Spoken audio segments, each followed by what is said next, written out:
Hey, what is up, everyone, and welcome back.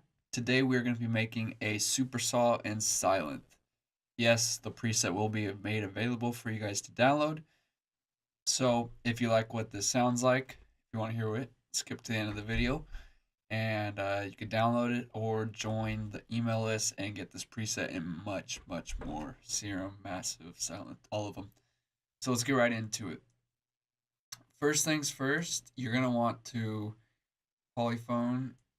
You want to crank that bitch all the way up.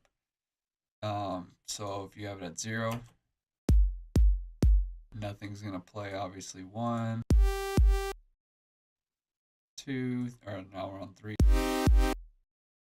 So just crank it all the way up. I mean, you only need, on this one I use 4, so just put it up so you don't have to worry about it. Now, what I'm gonna do, I'm gonna get oscillator 1 and 2 sounding great, and then I'll explain how I set those up. Alright, so oscillators 1 and 2, I just use the basic waves. I put 6 voices on the saw, and I put just 1 on the sine.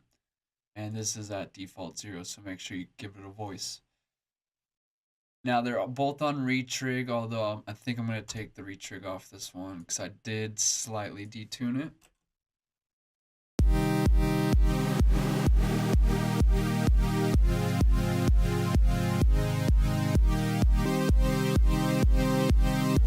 Yeah, so it sounds much better if it had the retrig on. Listen to it.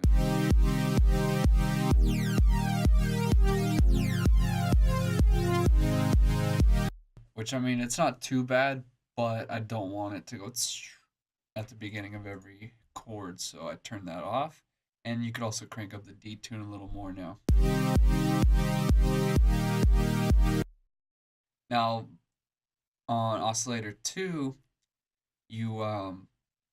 I pulled the volume down just a little bit, just till it mixed in and sounded good.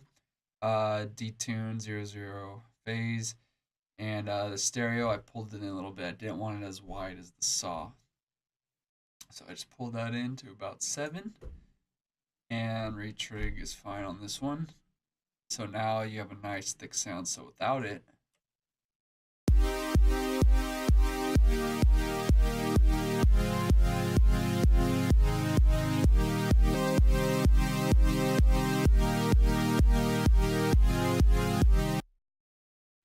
so that sounds good about right there. It brings nice warmth and thickness to our supersaw that we're going to be creating.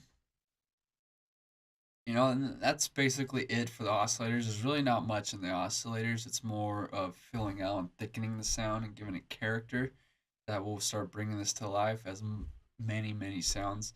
You know, all sound comes from a pure sine, so there's only so much you could do. Well, I take that back. There's not only so much you could do in an oscillator, but if you take a sine, you could turn it into every oscillator or waveform or whatever you want to create technically through processing and stuff. So don't overstress the oscillator if the sound's not sounding too great, but it's okay. Just get straight to the processing and, you know, start trying to bring it your vision to life. All right, so I'm going to go through the filters and just basically anything I need to set up on the front side right here before we dive into the computer screen and start doing the effects.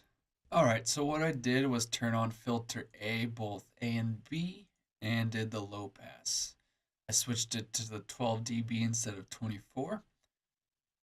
And the cutoff, I'm gonna demo it so you guys could decide where you want the cutoff, and same with the resonance and drive. Those are at random.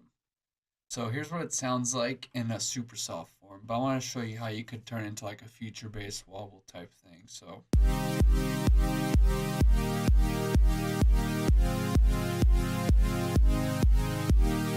sounds good, right? But you can't really hear the LFO. And now if you want to hear the LFO,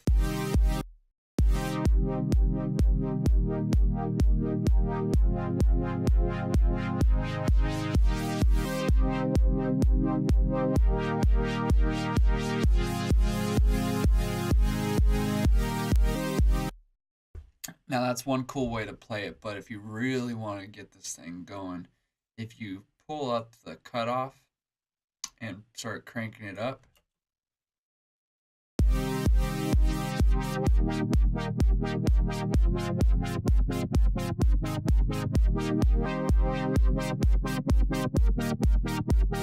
So that's kind of like the main sound right now. Now we're gonna go into the effects and just spice it up and basically wrap up this preset for you guys. All right, so we did distortion, chorus, EQ, reverb, and compression.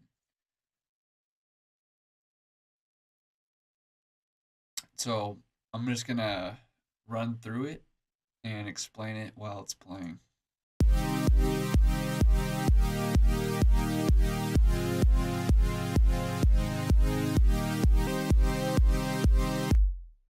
So in a way, it kind of like squashed the sound, but it kind of washed out the sound a little bit, which I wanted since it was really gritty in the high end as the normal sound. So that's why I did the Bit Crusher a lot and just a little bit on the dry wet. Now, before and after the chorus.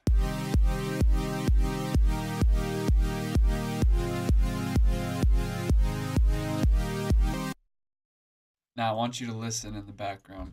Listen to like an extra layer coming in super high.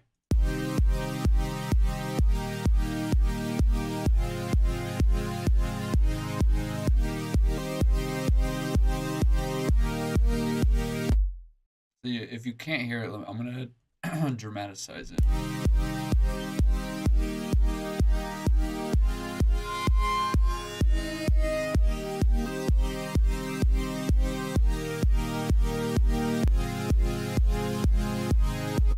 And that kind of just thickened out the sound, added a little more texture to it, made it more interesting. Now the EQ, I did a little bit at 600 hertz and 16,000 hertz. This again just kind of tamed the sound and put it into a place I wanted. So before and after.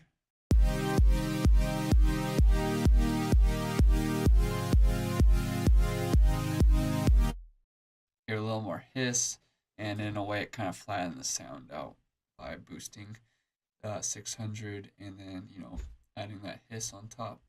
The last effect besides the compression was this reverb, and I really don't like the reverb on here. It's like really platey and metalish, and I didn't want that, so I just barely put it on there so it filled out the sound just a bit. And all I really did was mess with the size, the dry wet, and I pulled the pre-delay down. The before and after you really can't notice.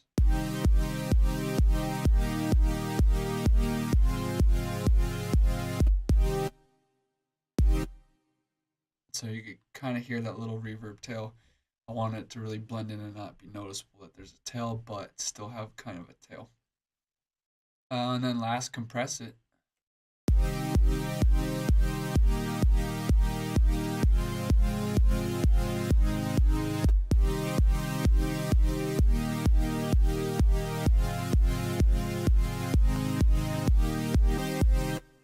So squashed it again, gave it a little more life and energy.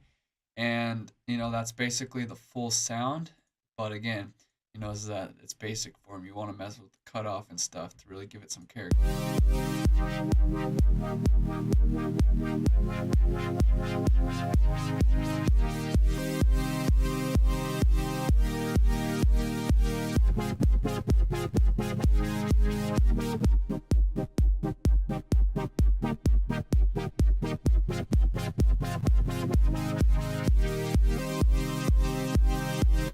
And that, like every future bassish sound is kind of like this is like the basics behind it, the routing, setting it up. And then, you just fine tune it from there, automate the LFO rates and the cutoffs, and just really start bending the preset into your track. And then again, process it with external processes, EQing, saturation, stereo imaging, compression, and blah, blah, blah. When you're done with the preset itself, you're only so far and you got the basic start. Then there's processing, and then there's resampling, and then reversing and stretching. And again, people always expect the preset to come out banging, which is cool, but there's so much more to be done after the preset phase itself to really blend it into your song and flip that preset into audio and then make a bunch of different weird sounds off of it. So now you have all these crazy sounds made off the same sound. And then you can make a song and they're going to sound good together. So that just, open up your mind and just realize making the preset is only so much. You got to develop it even further down the road to really get the full potential out of that preset. So, thanks for watching. We are going to be doing more Sylenth videos, and from posting this, the near future, probably the next week or so, we're going to do a free feature based pack. So it's going to have 10 Sylenth presets, 10 massive presets, and 10 serum presets all around this future bass, house, trap, future vibe stuff. So look forward to seeing that in the future. It's going to be a free download. You just, the repost gate on SoundCloud. So if you haven't followed us on SoundCloud already, soundcloud.com/Tarant Records. And if you go in the little bio, you can see all our pages. Or if you just go on SoundCloud and type in TR Sounds, all one word, you will find our actual SoundCloud.